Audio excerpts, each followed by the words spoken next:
السلام عليكم ورحمة الله وبركاته.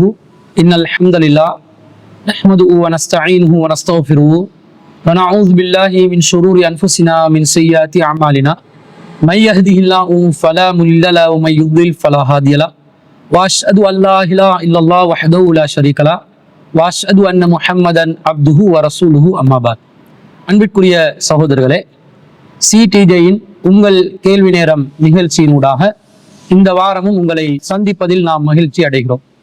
அல்லாஹ்வுடைய மாபெரும் அருளால் நீங்கள் கேட்கக்கூடிய மார்க்க ரீதியான சந்தேகங்களுக்கு குர்ஆன் சுன்னா ஒளியிலிருந்து நாம் பதில் வழங்கி வருகிறோம். பல சகோதர சகோதரிகள் அவர்களுடைய கேள்விகளை நம்மிடம் கேட்டு தெளிவு பெற்று வருகிறார்கள். நீங்கள் கேட்கக்கூடிய ஒவ்வொரு கேள்விகளுக்கும் இன்ஷா அல்லாஹ் தொடர்ச்சியாக நாம் இந்த நிகழ்ச்சியினூடாக பதில் வழங்குவதற்கு தயாராக இருக்கிறோம். அந்த வரிசையிலே இந்த வாரத்திற்கான முதல் கேள்வியாக ஒரு சமகால நிகழ்வையொட்டி ஒரு கேள்வியை கேட்டிருக்கிறார்கள். என்ன கேள்வி என்று சொன்னா, 2026ஆம் ஆண்டு ஹஜ் பயணத்திற்காக DMRCA, அதாவது முஸ்லிம் சமய மற்றும் கலாசார திணைக்களம் மற்றும் ஹஜ் கமிட்டி இணைந்து அமானா வங்கியில் மை ஹஜ் பிளான் என்ற பெயரில் ரூபாய் 7.5 லட்சம் வைப்பீடு செய்ய வேண்டும் என வலுக்கட்டாயப்படுத்தி அதன் மூலம் தகாஃபுல் காப்பீடு, லாப பங்கீடு, கேஷ்பேக், தங்க நாணயம் போன்ற வணிக சலுகைகள் வழங்கப்படுவது இஸ்லாமிய மார்க்கத்தின் அடிப்படையில் அனுமதிக்கப்படுமா என்று மாவனெல்லையை சேர்ந்த சகோதரர் முர்சிபான் அவர்கள் ஒரு மிக முக்கியமான ஒரு கேள்வியை கேட்டிருக்கிறாங்க. உங்கள் அனைவருக்கும் தெரியும், இந்த நாட்டில் ஹஜ்ஜுக்காக பயணம் மேற்கொள்வதற்கு தயாராகுபவர்கள் முஸ்லிம் கலாசார திணைக்களத்துக்கு கீழே இயங்கக்கூடிய ஹஜ் கமிட்டியின் ஊடாகத்தான் ஹஜ் பயணங்களை மேற்கொள்வார்கள். அப்படி ஹஜ் பயணங்களை மேற்கொள்வதற்காக ஒவ்வொரு நாட்டுக்கும் கிடைக்கக்கூடிய கோட்டாவின் அடிப்படையில் இலங்கைக்கு ஒரு வருடத்திற்கு எத்தனை ஹஜ் பயணிகளுக்கு கோட்டாக்கள் விதிக்கப்படுகிறதோ அத்தனை ஹஜ் கோட்டாக்களை ஏஜென்சிகள் ஊடாக பிரித்துதான் அவர்கள் அனுப்பி வந்தார்கள். இந்த வருடம் என்ன பண்ணியிருக்கிறாங்கன்னு சொன்னா, அந்த ஹஜ்ஜுக்கான பயண ஏற்பாடுகளை செய்வதற்கு அமானா வங்கியுடன் இணைந்து ஹஜ்ஜுக்கு செல்வதற்கு கிட்டத்தட்ட 7-8 மாதங்களுக்கு முன்பதாகவே அமானா வங்கியில் 7.5 லட்சம் ரூபாய்களை முற்பணமாக பதிவு செய்ய வேண்டும், வைப்பீடு செய்ய வேண்டும் என்று முஸ்லிம் கலாசார திணைக்களம் தங்களுடைய உத்தியோகபூர்வமான ஒரு அறிவித்தலின் ஊடாக அறிவித்து இருக்கிறார்கள். அந்த அறிவித்தல்ல என்ன வருதுன்னு சொன்னா, accordingly all individuals intending to perform Hajj in the year 2026 are hereby requested to follow the below instructions என்று சொல்லி முதலாவதா சொல்றாங்க. Number 1, open a special account allocated for this purpose named My Hajj Plan with Amana Bank under your individual name and deposit a sum of LKR 750,000 on or before 20th September 2025. அதாவது நீங்க அமானா வங்கியில 2020ஆம் ஆண்டு September மாதம் 20ஆம் திகதிக்குள்ள 7.5 லட்சம் ரூபாய்களை உங்களுடைய தனிப்பட்ட பேரில் my Hajj plan என்ற விசேட வங்கி கணக்கு பிரிவின் ஊடாக நீங்கள் வைப்பீடு செய்ய வேண்டும் என்று சொல்றாங்க. இரண்டாவது, all payments for the Hajj pilgrimage in 2026 should be made only to this account under the individual name. அதாவது எல்லா விதமான கட்டணங்களும், நீங்கள் ஹஜ்ஜுக்காக செலுத்த வேண்டிய எல்லா பணங்களும் நீங்கள் இந்த அக்கவுண்டில், இந்த கணக்கில் மாத்திரம்தான் வைப்பீடு செய்ய வேண்டும், கட்டாயப்படுத்துறாங்க. மூணாவது சொல்றாங்க, the Hajj Committee and DMRCA, ஹஜ் கமிட்டியும் முஸ்லிம் கலாசார திணைக்களமும் will announce the target dates to fulfill the remaining payments. அவங்க பேலன்ஸ் பேமெண்ட்டுகளை செலுத்துவதற்கான கால வரையறை எப்போ என்பதை அவர்கள் அறிவிப்பார்கள். once the package prices are finalized, உங்களுடைய ஹஜ் பயணத்துக்கான முழு பேக்கேஜுக்கான தொகை எவ்வளவு என்று முடிவு செய்யப்பட்ட பிறகு அறிவிப்பார்கள் என்று சொல்றாங்க. அதே போல நாலாவதா சொல்றாங்க, deposits made to this account will be utilized for Hajj related payments only under the instructions given by the Hajj Committee and DMRCA to Amana Bank. Amana வங்கிக்கு ஹஜ் கமிட்டியும் முஸ்லிம் கலாசார திணைக்களமும் என்ன தகவல் இன்ஸ்ட்ரக்ஷன் கொடுக்குறாங்களோ அந்த அடிப்படையில் தான் இந்த அக்கவுண்டில் உள்ள பணங்கள் ஹஜ் சம்பந்தப்பட்ட கிரியைகளுக்குரிய தொடர்பான கணக்குகளுக்காக, செலவினங்களுக்காக செலவிடப்படும் என்று அறிவிக்கிறாங்க. அஞ்சாவது சொல்றாங்க, funds lying in this account இந்த அக்கவுண்டில் தேங்கி கிடக்கும் நிதிகள் until they are utilized, அது தேவையான அந்த காரியங்களுக்கு பயன்படுத்தும் வரைக்கும் for Hajj related payments, until they are utilized for Hajj related payments, ஹஜ்ஜுக்கான அந்த செலவினங்களுக்கு பயன்படுத்தப்படும் வரைக்கும் will be credited with applicable profits, அதுவரைக்கும் உங்களுக்கு அவசியப்படுகின்ற உங்களுக்குரிய லாபங்களோடு உங்களுடைய கணக்கில் வைப்பீடு செய்யப்படும் என்று சொல்றாங்க. இப்படி கண்டினியூவா அவங்களோட அனௌன்ஸ்மெண்ட்டை போடுறாங்க. என்ன சொல்றாங்க, நீங்க இந்த கணக்குல 7.5 லட்சம் போட்டீங்கன்னா ஹஜ்ஜுக்கான செலவினங்கள் எப்ப செய்யப்பட வேண்டுமோ அது வரைக்கும் இந்த வைப்பீட்டில் இந்த கணக்கில் இருக்கக்கூடிய காசுக்கு உங்களுக்கு நாங்கள் லாபம் தருவோம் என்று அறிவிக்கிறாங்க. லிமிட்டட் டெண்ட் ஒன்று போடும், டைம் இல்லை சுற்றி bank of Ceylon, People's bank and Amana பேங்க்ல, அதில் அமானா பேங்க் நாங்கள் செலக்ட் பண்ணோம். அந்த இல்லை அதில் நாங்கள் சொன்னோம், ஹஜ்ஜுக்கு போகிற விருப்பமாக்கள் அவங்களோட ஓன் பேரில், அவங்களோட அக்கௌண்ட் வேறொருத்தரோட அக்கௌண்ட்ல இல்லை, அவங்களோட ஓன் அக்கௌண்ட்ல அக்கௌண்ட் திறந்து 750,000 கெட்ட, அதில் வார லாபம் அந்த மாசம் 1 மாசம் 2 மாசம் அங்கே சல்லி இருந்தால் அந்த லாபம் அவங்களுக்கு தான் போகும். பேங்க்கு ஒருத்தருக்கும் போடல. சில நான் சல்லி எங்கே டேரக்ட் போகணும்னு இல்லை, அந்த சேவிங்ஸ் அக்கௌண்ட் நாங்கள் சல்லி போட்டுருந்தா அது கிடைக்கிற மாதிரி இந்த சல்லியில் அந்த 1 மாசம் 2 மாசம் அங்கே இருந்தால் அந்த லாபம் அந்த ஹாஜிமார்க்கு தான் போகும். இது யார் அறிவிக்கிறார்? முஸ்லிம் சமய கலாசார திணைக்களம் அறிவிக்கிறாங்க. அமானா வங்கியும் அவர்களுடைய இணையதளத்துல என்ன அறிவிச்சிருக்கிறாங்கன்னு சொன்னா, நீங்க இப்படி ஹஜ் பிளானுக்கு கீழே நீங்கள் வைப்பீடு செய்யப்படுகின்ற நிதிக்காக உங்களுக்கு கிடைக்கக்கூடிய சலுகைகள் என்று சொல்லி அறிவிக்கிறாங்க. முதலாவது அறிவிக்கிறாங்க ஃப்ரீ 1 மில்லியன் தகாஃபுல் கவர் என்று சொல்றாங்க. உங்களுக்கு 10 லட்சம் ரூபாவுக்கான தகாஃபுல் காப்புறுதி ஒன்றை நாங்கள் வழங்குவோம் என்று சொல்றாங்க. அதாவது இலவசமான ஒரு காப்புறுதியை வழங்குவோம் என்று சொல்றாங்க. இரண்டாவதா சொல்றாங்க profit paid on remaining account balance based on முவாரபா கன்செப்ட், உங்களுடைய வங்கி கணக்குல மீதமாக இருக்கக்கூடிய அந்த தொகைகளுக்கு முவாரபா முறையில் உங்களுக்கு லாபங்கள் பகிர்ந்தளிக்கப்படும் என்று சொல்றாங்க. மூணாவதா சொல்றாங்க ஸ்பெஷல் ரேட்ஸ் ஆன் சவுதி ரியால்ஸ், நீங்க சவுதியில ரியால்களை பணமாற்றம் செய்வதற்கான விசேட சிறப்பு மாற்று விகிதங்களை நாங்கள் வழங்குவோம் என்று சொல்றாங்க. அடுத்ததா cashback on debit card spend, debit கார்டுகளுக்கான கேஷ்பேக் சலுகை வழங்குவோம். Stand a chance to win a gold coin, உங்களுக்கு ஒரு கோல்ட் காயினை வெற்றி கொள்ளப்படுகின்ற அந்த வாய்ப்பினை வழங்குவோம். கம்ப்ளிமெண்டரி டிராவல் அசசரிஸ், மேலும் ஹஜ் பயணத்துக்கான இலவச உபகரணங்கள், பயண உபகரணங்களையும் வழங்குவோம் என்று இந்த வைப்பீட்டுல நீங்கள் உங்களுடைய பணங்களை வைப்பீடு செய்தால் உங்களுக்கு கிடைக்கக்கூடிய சலுகைகள் என்று ஒரு வணிக நோக்கம் கொண்ட சலுகைகள் பட்டியல் ஒன்று அமானா வங்கியும் சொல்றாங்க. இப்ப இதுல உள்ள பிரச்சனை என்ன?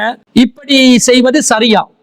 முஸ்லிம் கலாசார திணைக்களம் இறையச்சத்தின் உச்சத்தில் நடத்தப்படுகின்ற ஹஜ் பயணத்திற்காக முஸ்லிம்கள் தயாராகுகின்ற நேரத்தில் அவர்களுடைய இந்த ஹஜ்ஜுக்கான முற்பணத்தை வங்கி கணக்கில் கட்டாயம் வைப்பீடு செய்ய வேண்டும் என்று அறிவித்து அந்த வங்கி கணக்குல வைப்பீடு செய்கின்ற பணத்திற்கு லாபம் பகிர்ந்து தருகிறோம் என்று சொல்லி அதுல ஒரு வணிக நோக்கத்தை உள்வாங்கி இப்படி முஸ்லிம் சமூகத்துல ஒரு புனிதமான ஒரு கடமையை வணிக நோக்கத்தோடு தொடர்பாக்கி அதை வைத்து பிளப்பு நடத்தக்கூடிய விதத்தில் அமானா வங்கியும் லாபம் அடைந்து மார்க்க கடமையை நிறைவேற்ற நினைப்பவர்களுக்கும் வியாபாரத்தில் பங்குதாரர்களாக மாற்றக்கூடிய ஒரு சூழ்நிலையை உருவாக்குவது மார்க்க அடிப்படையில சரியா என்பதை நாங்க பார்க்கணும்.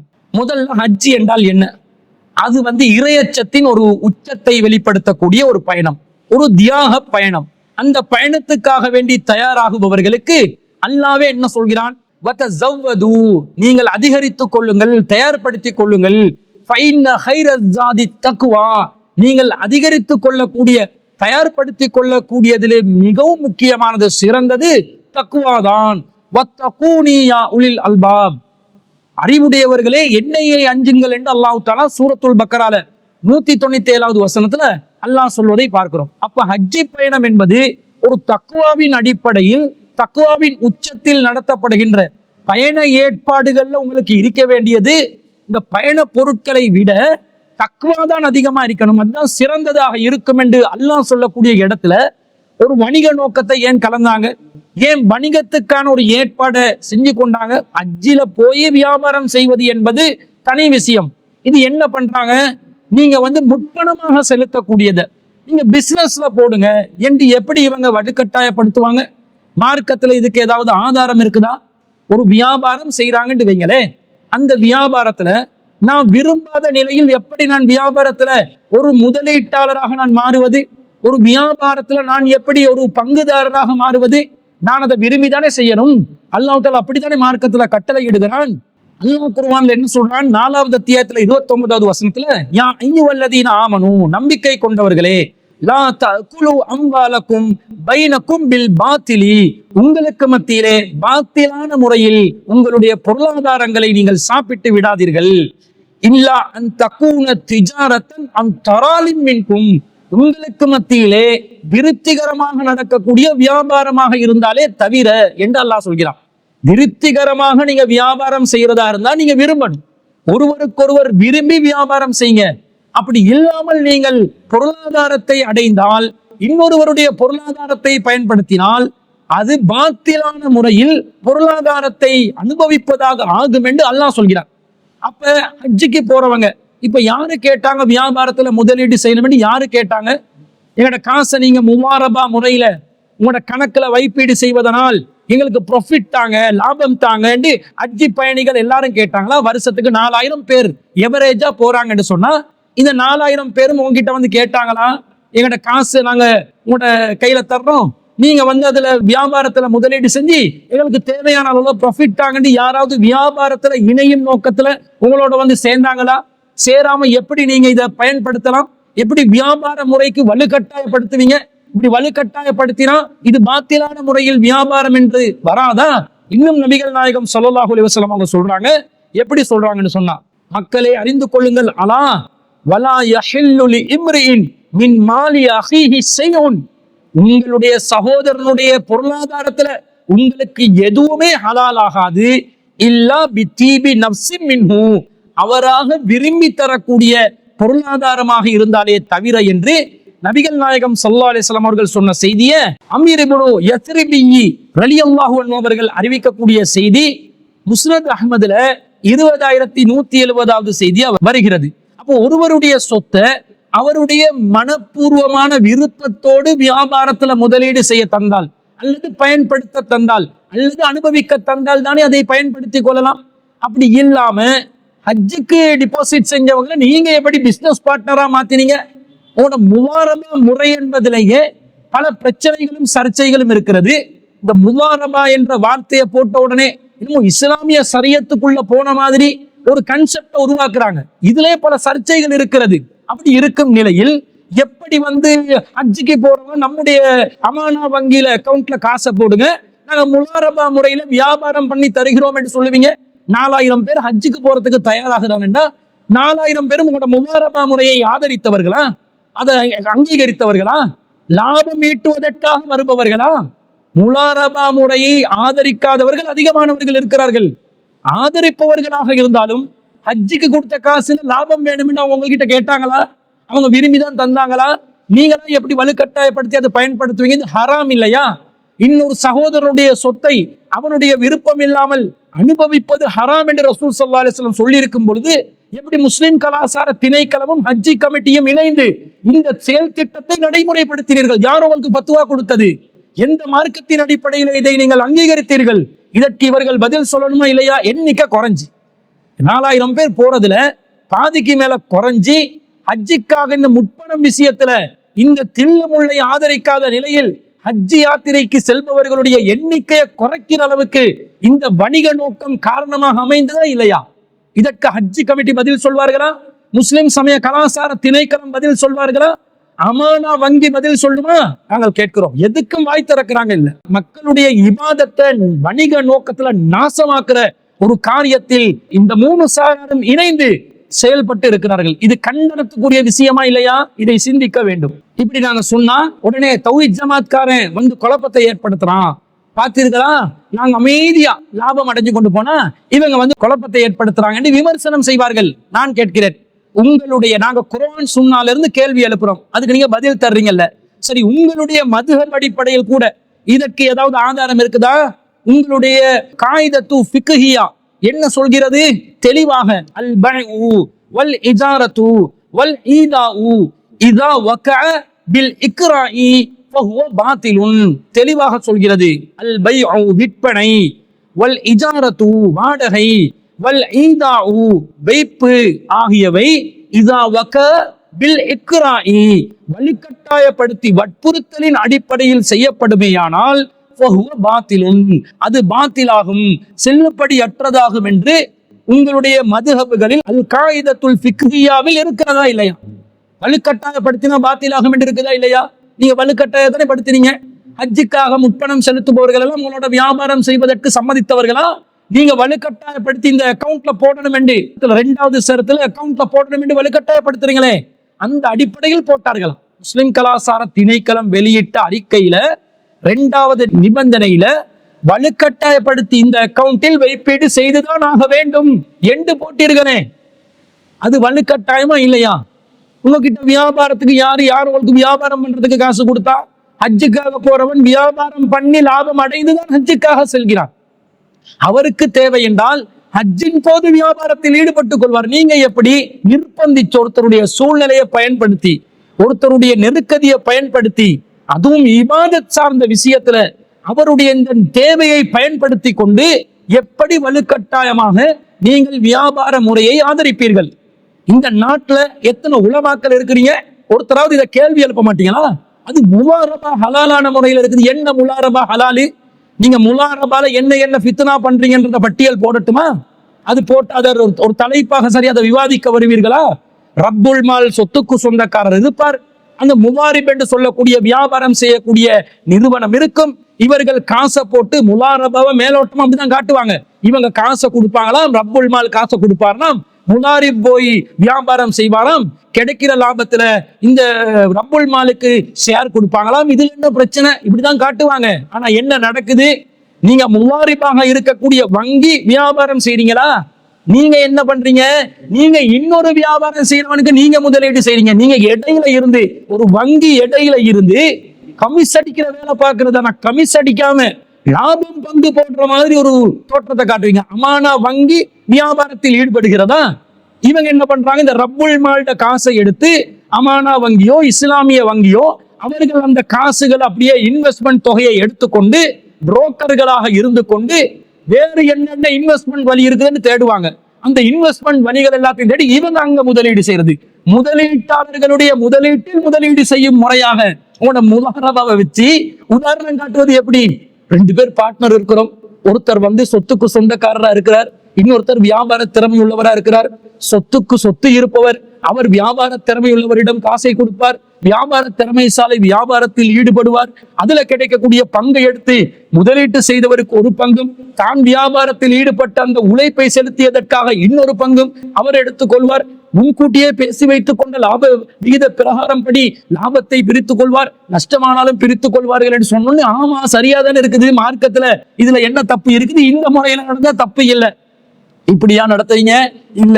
ரப்புல் மாலிடமிருந்து சொத்தை எடுத்து இவங்க புரோக்கர்களாக இஸ்லாமிய ஷரியத் வங்கிகள் இருந்து இவர்கள் இன்வெஸ்ட் பண்றதுக்கு இன்னும் பல பிளாட்ஃபார்ம்களை தேடுவாங்க. அப்படி இன்வெஸ்ட் பண்ற பிளாட்ஃபார்ம்கள்ல நீங்க ஹலாலா தான் இன்வெஸ்ட் பண்றீங்களான்னு எங்களுக்கு தெரியுமா?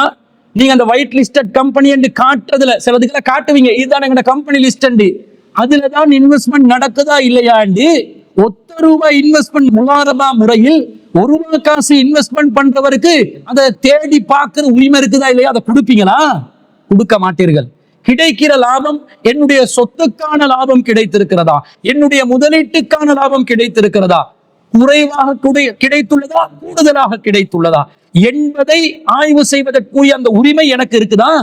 இன்னும் சொல்ல போனால் நீங்க எப்படி முலாரிப்பாக வருவீர்கள்? அமானா வங்கி முலாரிப் செய்பவர்களா? நீங்கள் முலாரிப்புகள் அல்ல, நீங்கள் புரோக்கர்கள். புரோக்கர் வேலை பார்த்த உங்களுக்கு எப்படி ப்ராஃபிட்ல ஷேர் வரும்? நீங்க என்ன பண்றீங்க? நம்முடைய சொத்து காசை எடுத்து இன்னொரு பிளாட்ஃபார்ம்ல இன்வெஸ்ட் பண்ணி அந்த இன்வெஸ்ட் பண்ணவனுக்கும் லாபம் கொடுத்து நீங்களும் ஒரு லாபத்தொரு பகுதியா எடுத்து நீங்க உங்களை முலாரிப்பாக காட்டிக்கொண்டு சொத்தை கொடுத்தவனுக்கு ஒரு கொஞ்சம் லாபம் என்று கொடுக்குறீங்களே, இது ஏமாத்தம் இல்லையா?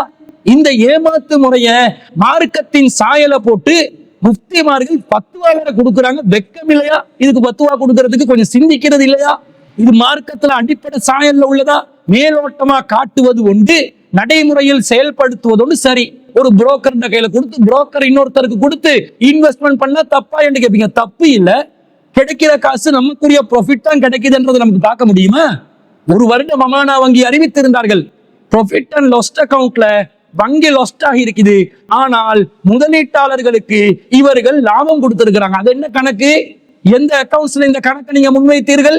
இப்படி பல பிரச்சனைகள் இந்த முபாரபா முறையில் இருப்பதனால இதுக்கு ஃபத்வா கொடுத்தவங்க கூட எந்த அளவுக்கு இருப்பாங்கன்னு சொன்னா, நீங்க முபாரபா முறை என்று சொல்லி இப்படி இன்வெஸ்ட்மெண்ட் பண்றதுக்காக எடுத்து நீங்க மாசம் குறைந்த சதவீதம் கூடுதல் சதவீதம் என்று மாறுபட்ட வகையில் நீங்க ஒரு லாபம் கொடுத்தா கூட ஒரு கணக்குல வரும். ஆனா நீங்க பெரும்பாலும் என்ன பண்றீங்க? கிட்டத்தட்ட ஒரு நெருக்கமான தொகையை கொடுக்குறீங்க. இது வட்டிக்கு ஒத்தனதானது இல்லையா? அதே நேரத்துல நீங்கள் பேரளவில் தான் இந்த முபாரபா முறையை நடைமுறைப்படுத்துகிறீர்கள், ஆனால் நடைமுறையில் இதிலே வட்டி நிறைந்துள்ளது என்று இந்த முபாரபா முறைக்கு ஃபத்வா கொடுத்த உஸ்தாதிமார்கள், ஆலிம்கள், முஃப்திகளே தங்களை தப்ப வச்சு கொள்றதுக்காக பதில் சொன்ன ஆதாரங்கள் வேணுமா? இது எல்லாத்தையும் கவனிக்காமல் ஏமாத்துறாங்க. நீங்க ஏற்கனவே வங்கி நடத்துற முபாரபா முறையிலே சர்ச்சை இருக்குதுன்னு சொல்லி கொண்டிருக்கிறோம். இதுல ஹஜ் பயணத்துக்கு போறவனை வலுக்கட்டாயமா இழுத்து இந்த வியாபாரத்துல நீ ஈடுபடன்னு சொன்னா இது சூறையாடல் இல்லையா? இது பண சூறையாடல். பண முதலைகள் இந்த சமூகத்தின் இபாதத்தை வியாபாரத்தின் அந்த வாய்க்குள்ளே, அந்த புதைக்குழிக்குள்ளே புதைத்துக் கொள்வதற்காக வேண்டி, பணத்தை சூறையாடுவதற்காக வேண்டி எவனோ 4-5 சேர்ந்து இந்த நடைமுறையை கொண்டு வந்து இந்த வருஷம் ஹஜ்ஜுக்கானவங்களுடைய எண்ணிக்கையை குறைச்சு விட்டீங்களா இல்லையா? இது தடுமாறுறாங்க. வந்து போடுங்க, காசை தாங்க, டிபாசிட் பண்ணுங்க, ஹஜ்ஜி பயணத்துக்கு வாங்க. சரி, போன முறையை விட அதிகமாக வந்தாலும் சரி வச்சுக்கோங்க. போன வளமையா 4000 பேர் போவாங்க, இந்த முறை 8000 பேர் வந்ததாக வைத்துக் கொண்டாலும் இந்த முறை சரியா? இந்த முறை மார்க்கத்துக்கு உட்பட்டதா? வலுக்கட்டாயமா வியாபாரத்துக்கு ஒருவரை இழுக்கலாமா? இதான் குர்ஆன் சுன்னா சொல்லுதா? இதான் நீங்கள் ஏற்றுக்கொண்டிருக்கக்கூடிய மதுஹபுகள் சொல்லுதா? எல்லாத்துக்கும் மாற்றமாக இந்த ஒரு சமூகத்தை ஹஜ்ஜி விஷயத்தில், இபாதத் விஷயத்தில் அடகு வைத்திருக்கிறார்கள் பண முதலைகள். பணத்தை சூறையாடுவதற்காக இந்த சமூகத்தை அடகு வைத்திருப்பதை நாங்கள் வன்மையாக கண்டிக்கிறோம். இது முற்றிலும் முழுவதிலும் இஸ்லாம் தடுத்திருக்கக்கூடிய ஒரு வழிமுறையாக இருக்கிறது. அது மாத்திரமில்லை அன்பிற்குரியவர்களே, ஒருத்தர் வந்து நான் ஹஜ்ஜிக்கு போறேன், இந்த காசி நான் முற்பணம் அரசாங்கம் சொல்லுது, டிபார்ட்மெண்ட் ஒன்று சொல்லுது, ஒரு திணைக்களம் சொல்லுது, அதனால கொடுக்க வேண்டி வருதுண்டா ஒப்படைப்பாங்க. என்ன சட்டத்துக்கு கட்டுப்பட்டு ஒப்படைப்பாங்க. இந்த நிதிக்கு இஸ்லாத்தில் உள்ள நிலை என்ன?